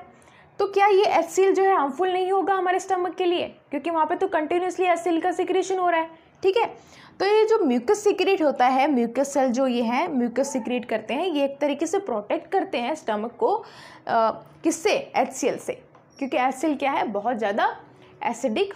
सेंजोलॉजी, इस वीडियो में हम पढ़ने वाले हैं BSc सेकेंड ईयर का पेपर सेकेंड, यूनिट फर्स्ट हमारी चल रही है जो है फिजियोलॉजी ऑफ डाइजेशन। ठीक है, इससे पिछले वाले वीडियो में हमने पढ़ा था digestion in buccal cavity and digestion in stomach. अब हम पढ़ने वाले हैं डाइजेशन इन स्मॉल इंटेस्टाइन। हमने पढ़ा था आमाशय के अंदर जो डाइजेशन हुआ था वो कंप्लीट नहीं था, ठीक है। कंप्लीट डाइजेशन एंड एब्जॉर्प्शन कहाँ होगा? स्मॉल इंटेस्टाइन के अंदर, यानी कि छोटी आंत के अंदर होगा। इसीलिए डाइजेशन इन स्मॉल इंटेस्टाइन जो है वो इम्पोर्टेंट होता है, ठीक है। Muscularis layer of small intestine produce different kind of movement. Small intestine के अंदर कुछ मस्कुलरस लेयर प्रेजेंट होती हैं, ठीक है, यानी कि पेशीय परत उसमें प्रेजेंट होती हैं। इन पेशीय परत में अलग अलग तरीके की विभिन्न प्रकार की गतियां उत्पन्न होती हैं, ठीक है। Muscularis layer of small intestine produce different kind of movement, ठीक है। अब फंक्शन क्या होता है इन गतियों का? These movement help in the mixing the different kind of secretion with the food and help in the digestion of the food. अब इन गतियों की वजह से जो भी सिक्रेशन होता है स्मॉल इंटेस्टाइन के अंदर, हमें पता है कि अलग अलग तरीके के जो है जूसेस प्रेजेंट होते हैं, जूसेस सिक्रेशन होता है किसके अंदर? स्मॉल इंटेस्टाइन के अंदर। लेकिन इन गतियों की वजह से क्या होता है, वो जितने भी सिक्रेशन होते हैं स्मॉल इंटेस्टाइन के अंदर वो जो है इवनली मिक्स हो जाते हैं फूड के साथ में, ठीक है। जिसकी वजह से क्या होता है? It help in the digestion of the food. In movement की वजह से, इन गतियों की वजह से जितना भी सिक्रेशन था वो किसके साथ मिक्स हो गया? फूड के साथ में मिक्स हो गया। तो जो फूड का डाइजेशन होता है वो इजी हो जाता है and help in the digestion of the food, ठीक है। हमने पढ़ा था कि जैसे ही फूड प्रेजेंट होता है माउथ के अंदर यानी कि बकल कैविटी के अंदर, ठीक है, तो उसके साथ में क्या मिक्स हुआ? सलाइवा, जिसको हमने बोला था बोलस। जैसे ही बोलस एंटर किया स्टमक के अंदर, उसके साथ में गैस्ट्रिक जूस मिक्स हो गया, जिस फूड फॉर्म को हमने बोला था काइम, ठीक है। अब क्या हुआ? इंटेस्टाइन के अंदर जो फूड प्रेजेंट होता है उसको हम बोलते हैं काइल, ठीक है, CHYLE, ठीक है। नेक्स्ट हम पढ़ते हैं small intestine secrete 3 different juices. Small intestine के अंदर 3 तरह की अलग अलग जूसेस या सिक्रीशन प्रेजेंट होती हैं। कौन कौन सी? पहला आता है पैनक्रियाटिक जूस यानी अग्नाशयी रस, दूसरा है बाइल जूस यानी कि पित्त रस, थर्ड है इंटेस्टिनल जूस यानी कि आंतरीय रस। 3 तरीके के जूस प्रेजेंट होते हैं या फिर जूसेस का सिक्रेशन होता है स्मॉल इंटेस्टाइन के अंदर, छोटी आंत के अंदर, ठीक है। अब जो ये पैनक्रियाटिक जूस है कौन सिक्रेट करेगा? पैनक्रियास, ठीक है, यानी कि अग्नाशय। बाइल जूस कौन सिक्रेट करेगा? लीवर सेल्स जो है वो बाइल जूस का सिक्रेशन करता है। ऑल्दो ये स्टोर कहाँ रहता है? गॉल ब्लैडर के अंदर स्टोर रहता है, लेकिन इसका सिक्रेशन कौन करेगा? लीवर सेल्स इसका सिक्रेशन करते हैं। थर्ड आता है इंटेस्टिनल जूस यानी कि आंतरीय रस। अब एक चीज़ जो आपको नोट करनी है, ये जो पैनक्रियाटिक जूस है और जो बाइल जूस है इज़ रिलीज्ड बाय हेमेटोपैनक्रियाटिक डक्ट। ये रिलीज किस तरीके से होंगी? ये रिलीज होती है थ्रू हेमेटोपैनक्रियाटिक डक्ट, यानी कि यकृत अग्नाशयी वाहिनी के द्वारा ये जो है रिलीज होती है। कहाँ पे? स्मॉल इंटेस्टाइन के ड्यूडेनम पार्ट में, ठीक है। तो इस तरीके से ये रिलीज होती है स्मॉल इंटेस्टाइन में। इनमें से सबसे ज़्यादा इंपॉर्टेंट होता है पैनक्रियाटिक जूस, क्योंकि इसमें बहुत सारे जो है एंजाइम प्रेजेंट होते हैं, जिसको 1 बाय 1 हम स्टडी करेंगे। सबसे पहले हम पैनक्रियाटिक जूस, उसके बाद में bile juice and third intestinal juice को जो है डीपली डिस्कस करने वाले हैं, ठीक है। तो आप इसको नोट कर सकते हो। नेक्स्ट है pancreatic juice has many enzymes. Pancreatic juice में बहुत सारे एंजाइम प्रेजेंट होते हैं, जैसे कि ट्रिप्सिनोजन, कैमोट्रिप्सिनोजन, प्रोकार्बोक्सी पेप्टिडेज, ठीक है। और ये तीनों के तीनों एंजाइम कैसे होते हैं? इनएक्टिव फॉर्म में प्रेजेंट होते हैं, ठीक है। ट्रिप्सिनोजन भी इनएक्टिव है, कैमोट्रिप्सिनोजन भी इनएक्टिव है, प्रोकार्बोक्सी पेप्टिडेज भी इनएक्टिव फॉर्म में प्रेजेंट है। इसीलिए ज़रूरत है कि इनको हम एक्टिव फॉर्म में कन्वर्ट करें, तभी ये फंक्शनल होंगे। जैसे कि हमें ट्रिप्सिनोजन को ट्रिप्सिन में कन्वर्ट करना है, कैमोट्रिप्सिनोजन को कैमोट्रिप्सिन में कन्वर्ट करना है, प्रोकार्बोक्सी पेप्टिडेज को कार्बोक्सी पेप्टिडेज में कन्वर्ट करना है, ठीक है। अदर एंजाइम्स, कुछ और एंजाइम भी प्रेजेंट होते हैं पैनक्रियाटिक जूस के अंदर, जैसे कि अमाइलेज, लाइपेज एंड न्यूक्लियस, ठीक है। नेक्स्ट है pancreatic juice secreted by exocrine. जो पैनक्रियाटिक जूस है कौन सिक्रेट कर रहा है? पैनक्रियाज, ठीक है। लेकिन जो हमें पता है कि जो पैनक्रियाज होता है उसमें 2 पार्ट प्रेजेंट होते हैं, एक्सोक्राइन एंड एंडोक्राइन पार्ट, ठीक है। तो जो पैनक्रियाज का एक्सोक्राइन पार्ट होता है वो पैनक्रियाटिक जूस को सिक्रेट करता है, जिसको हम पैनक्रियाटिक एसिनी भी बोलते हैं, ठीक है। नेक्स्ट आता है it is a complete juice. Pancreatic juice को कंप्लीट जूस कहा जाता है क्योंकि ये कार्बोहाइड्रेट, फैट और प्रोटीन तीनों का ही जो है डाइजेशन करता है। It digest protein, carbohydrate and fat, इसीलिए इसको कंप्लीट जूस बोला जाता है, ठीक है। नेक्स्ट है pancreatic juice is colourless and watery fluid. Pancreatic juice कैसा होता है? कलरलेस होता है, कोई कलर नहीं है, और वाटरी फ्लूइड जैसा होता है। ठीक है, अगर हम बात करें पीएच की, तो जो पैनक्रियाटिक जूस है उसका पीएच होता है 7.5 to 8, यानी कि ये स्लाइटली अल्कलाइन होता है। ठीक है, अब हम देखते हैं कि जो इनएक्टिव फॉर्म है एंजाइम्स की, उसको एक्टिव फॉर्म में किस तरीके से कन्वर्ट किया गया है। जो ट्रिप्सिनोजन है उसको किस में कन्वर्ट करना है? ट्रिप्सिन में कन्वर्ट करना है। तो जो स्मॉल इंटेस्टाइन है वो सिक्रीट करती है एंटेरोकाइनेस। ठीक है, एंटेरोकाइनेस सिक्रीट करती है। जो ट्रिप्सिनोजन होता है जो कि इनएक्टिव फॉर्म है वो कन्वर्ट हो जाता है ट्रिप्सिन, यानी कि एक्टिव फॉर्म में कन्वर्ट हो जाता है। ठीक है, नेक्स्ट है काइमोट्रिप्सिनोजन, जो कि कैसा है? इनएक्टिव फॉर्म है। तो ये जो ट्रिप्सिन है, ट्रिप्सिन की हेल्प से ट्रिप्सिन इसको कन्वर्ट कर देगा काइमोट्रिप्सिन के अंदर। ठीक है, नेक्स्ट आता है प्रो कार्बोक्सी पेप्टिडेज। ठीक है, जो कि कैसा इनएक्टिव फॉर्म है। अगेन ट्रिप्सिन इसको किस में कन्वर्ट कर देगा? कार्बोक्सी पेप्टिडेज में। ठीक है, तो ट्रिप्सिनोजन, काइमोट्रिप्सिनोजन और प्रो कार्बोक्सी पेप्टिडेज किस में कन्वर्ट हो गए हैं? एक्टिव फॉर्म में कन्वर्ट हो गए हैं, जो कि ट्रिप्सिन है, काइमोट्रिप्सिन है और कार्बोक्सी पेप्टिडेज। ठीक है, ये तीनों कैसे हैं? एक्टिव फॉर्म है। इन तीनों ही एंजाइम को क्या बोला गया है?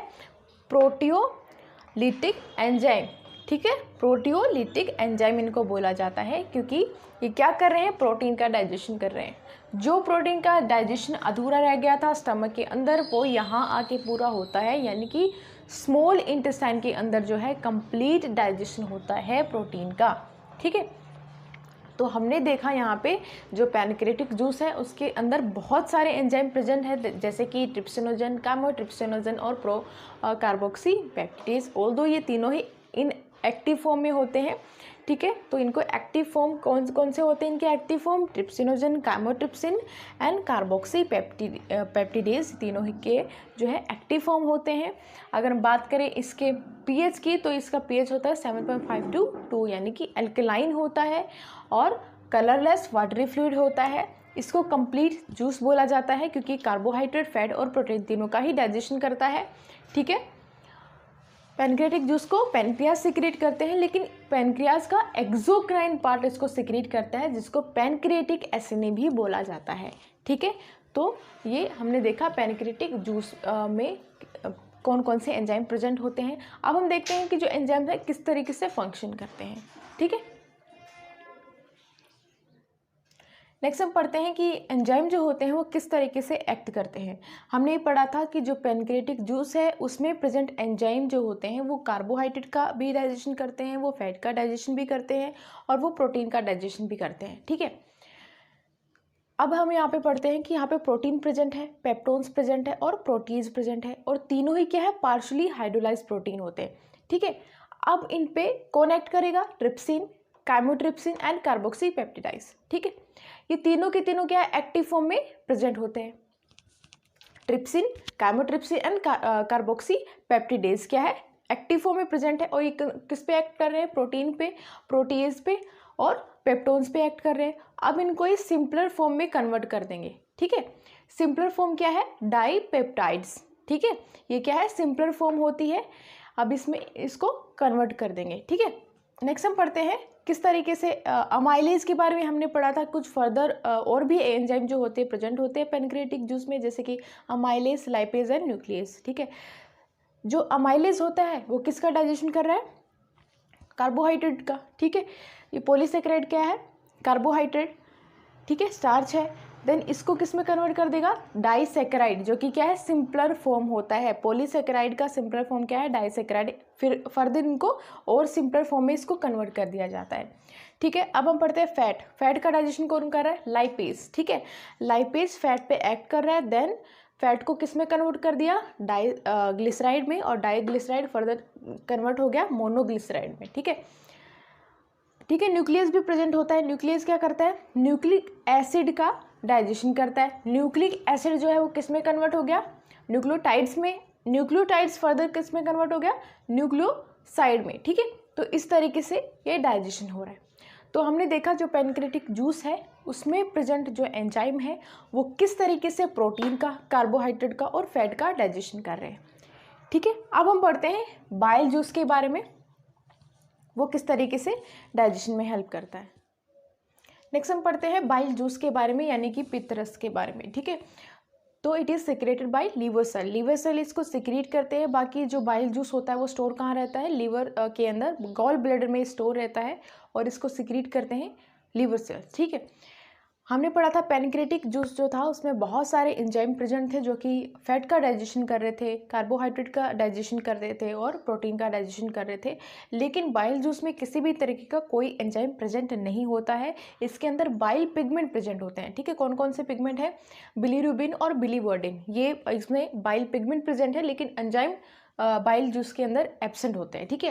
नेक्स्ट आता है बाइल सोल्ट, कुछ बाइल सोल्ट भी इसमें प्रेजेंट होते हैं, जैसे कि सोडियम बाइकार्बोनेट एंड सोडियम टेराकोलेट, ठीक है। तो ये सोल्ट भी इसके अंदर प्रेजेंट होते हैं, लेकिन एंजाइम बाइल जूस के अंदर एब्सेंट है। कोलेस्ट्रॉल भी इसके अंदर प्रेजेंट रहता है और फॉस्फोलिपिड भी प्रेजेंट रहता है बाइल जूस के अंदर। नेक्स्ट आता है bile help in emulsification of the fat, यानी कि वसा का पायसीकरण करने में भी जो है बाइल जूस हेल्प करता है। यानी कि जो फैट होता है या वसा है उसके बड़ी बड़ी ड्रॉपलेट्स को छोटे छोटे ड्रॉपलेट्स में कन्वर्ट करने का काम करता है बाइल जूस, ठीक है। नेक्स्ट है bile also activate lipase, lipase को भी एक्टिवेट करता है बाइल, ठीक है। नेक्स्ट आता है, अगर हम बात करें पीएच की, तो पीएच कितना है बाइल जूस का, 7.8 to 8.6 इसका पीएच होता है, ठीक है। तो ये था बाइल जूस के बारे में। नेक्स्ट हम पढ़ते हैं इंटेस्टिनल जूस के बारे में, ठीक है। ये आप नोट कर लीजिए। नेक्स्ट है इंटेस्टिनल जूस, यानी कि आंतरिक रस किस तरीके से हेल्प करता है फूड के डाइजेशन में, ठीक है। तो सबसे पहले हम देखते हैं गॉबलेट सेल के बारे में। गॉबलेट सेल कहाँ प्रेजेंट होते हैं, found in intestinal mucosal epithelium, यानी कि आंतों के श्लेष्म उपकला में ये प्रेजेंट रहते हैं। फंक्शन क्या होता है गॉबलेट सेल का, ये क्या सिक्रेट करते हैं, म्यूकस का सिक्रेशन करते हैं, ठीक है। नेक्स्ट है secretion of brush border cell of mucosa, यानी कि जो म्यूकोसा होता है उनके ब्रश बॉर्डर सेल का सिक्रेशन प्लस गॉबलेट सेल का secretion, secretion of goblet cell, ठीक है। ये दोनों मिलकर के क्या बनाते हैं, इन दोनों के सिक्रेशन मिलकर के क्या बनाते हैं, इंटेस्टिनल जूस, ठीक है। Secretion of brush border cell of mucosa plus secretion of goblet cell form intestinal juice, ठीक है। तो कहीं कहीं आपको दिया रहेगा कि जो सिक्रेशन होता है इंटेस्टिनल जूस का वो कौन करता है, क्रिप्स ऑफ लिबरकुइन, ठीक है। तो मैक्सिमम सिक्रेशन क्रिप्स ऑफ लिबरकुइन ही करते हैं, ठीक है। तो उसमें कंफ्यूज नहीं होना है। तो इंटेस्टिनल जूस का दूसरा नाम सक्कस इंटेरिकस भी है, हम इसको सक्कस इंटेरिकस के नाम से भी जानते हैं इंटेस्टिनल जूस को, ठीक है। अगर पीएच की बात करें कि इंटेस्टिनल जूस का पीएच कितना होता है, तो इसका पीएच होता है 7.6, ठीक है। जिस तरीके से पैनक्रेटिक जूस में बहुत सारे एंजाइम प्रेजेंट थे जो कि डाइजेशन में हेल्प करते हैं, उसी तरीके से इंटेस्टिनल जूस में भी बहुत सारे एंजाइम प्रेजेंट होते हैं, ठीक है। तो कौन कौन से एंजाइम यहाँ पे प्रेजेंट है, dipeptidase, lipase, maltose, sucrase, lactase, nucleotides and nucleoside. तो इस तरह के एंजाइम प्रेजेंट है जो कि हेल्प करते हैं फूड के डाइजेशन में, ठीक है। केवल बाइल जूस के अंदर एंजाइम प्रेजेंट नहीं होते हैं, बाकी पैनक्रेटिक जूस में और इंटेस्टिनल जूस में एंजाइम प्रेजेंट होते हैं, ठीक है। तो अब ये एंजाइम किस तरीके से फूड का डाइजेशन करते हैं वो हम देखने वाले हैं, आप इसको नोट कर सकते हो। अब हम देखते हैं कि किस तरीके से इंटेस्टिनल जूस में प्रेजेंट एंजाइम फूड का डाइजेशन कर रहे हैं, ठीक है। तो यहाँ पे हम देखते हैं डाइपेप्टाइड, यानी कि डाइपेप्टाइड बन चुका था जब पैनक्रेटिक जूस ने उस पर एक्ट किया था, ठीक है। पैनक्रेटिक जूस में प्रेजेंट एंजाइम जैसे कि ट्रिप्सिन, काइमोट्रिप्सिन और कार्बोक्सी पेप्टिडेज ने एक्ट किया था और क्या बनाया था, डाइपेप्टाइड फॉर्म किया था, ठीक है। तो यहाँ पे क्या था, डाइपेप्टाइड बन चुका है। अब इस पे कौन एक्ट करेगा, डाइपेप्टिडेज, जो कि क्या है, एक एंजाइम है, ठीक है, जो कि कहाँ प्रेजेंट है, इंटेस्टिनल जूस के अंदर प्रेजेंट है, ठीक है। तो ये एंजाइम इस पे एक्ट करता है डाइपेप्टाइड पे और किस में कन्वर्ट कर देता है, अमीनो एसिड में, जो कि क्या है, सिंपलर फॉर्म है प्रोटीन का, ठीक है। तो इससे ज़्यादा डाइजेशन नहीं होगा, इट मीन्स यहाँ पे क्या है, प्रोटीन का डाइजेशन कंप्लीट हो चुका है, ठीक है। तो अमीनो एसिड क्या है, and product of the protein digestion, यानी कि यहाँ पे जो है प्रोटीन का डाइजेशन कंप्लीट हो चुका है, क्योंकि अमीनो एसिड क्या है, सिंपलर फॉर्म होता है प्रोटीन का। ठीक है, तो हम डाइजेशन में बेसिकली क्या करते हैं, कॉम्प्लेक्स फॉर्म को सिंपलर फॉर्म में ही कन्वर्ट करते हैं। ठीक है, तो प्रोटीन को अगर हमने डाइजेस्ट किया तो सिंपलर फॉर्म में वो कन्वर्ट हो गया, अमीनो एसिड बन चुका है, इट मीन्स प्रोटीन का डाइजेशन कंप्लीट हो चुका है।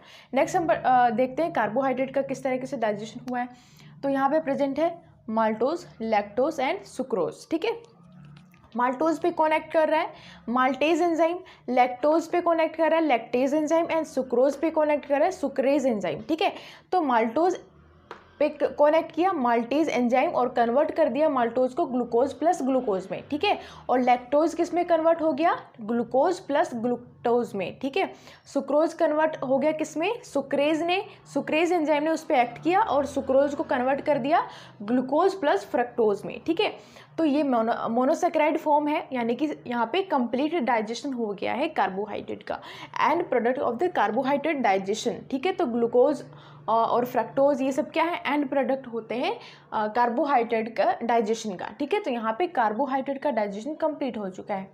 ठीक है, पैनक्रेटिक जूस ने जब एक्ट किया था तो यहाँ पे न्यूक्लियोटाइड फॉर्म हुए थे। न्यूक्लियोटाइड पे कौन एक्ट करता है, न्यूक्लियोटाइडेज, और कन्वर्ट कर देता है न्यूक्लियोटाइड को किसमें, न्यूक्लियोसाइड में। अब न्यूक्लियोसाइड पे फर्दर कौन सा एंजाइम एक्ट करेगा, न्यूक्लियोसाइडेज, और न्यूक्लियोसाइड को कन्वर्ट कर देगा शुगर प्लस बेस में, यानी कि यहाँ पे भी डाइजेशन कंप्लीट हो चुका है, क्योंकि यहाँ पे सिंपलर फॉर्म बन चुकी है। ठीक है, नेक्स्ट है डाइग्लिसराइड प्लस मोनोग्लिसराइड पे एक्ट करता है लाइपेज एंजाइम। ठीक है, और उसको कन्वर्ट कर देता है फैटी एसिड प्लस ग्लिसरॉल में। ये एंड प्रोडक्ट होता है फैट डाइजेशन का, इट मीन्स यहाँ पे फैट का डाइजेशन कंप्लीट हो चुका है। ठीक है, तो डाइजेशन में क्या होता है, कॉम्प्लेक्स फॉर्म को हम सिंपलर फॉर्म में कन्वर्ट करते हैं, इट मीन्स जो है इंटेस्टाइन की अगर हम बात करें तो इंटेस्टाइन में डाइजेशन कंप्लीट हो जाता है। ठीक है, maximum digestion occur in the duodenum, यानी कि जो डिओडेनम पार्ट होता है इंटेस्टाइन का, ठीक है, वहाँ पे सारा डाइजेशन जो होता है कंप्लीट हो जाता है, मैक्सिमम डाइजेशन वहाँ पे हो जाता है। Undigested and unabsorbed substances are passed to large intestine, यानी कि बड़ी आंत में वो ट्रांसफ़र हो जाता है जो भी अनडाइजेस्टेड फूड रहता है, और अनअब्जॉर्ब सब्सटेंसेस होते हैं सारे के सारे जो है लार्ज इंटेस्टाइन, यानी कि बड़ी आंत में ट्रांसफ़र हो जाते हैं, पास्ट हो जाते हैं।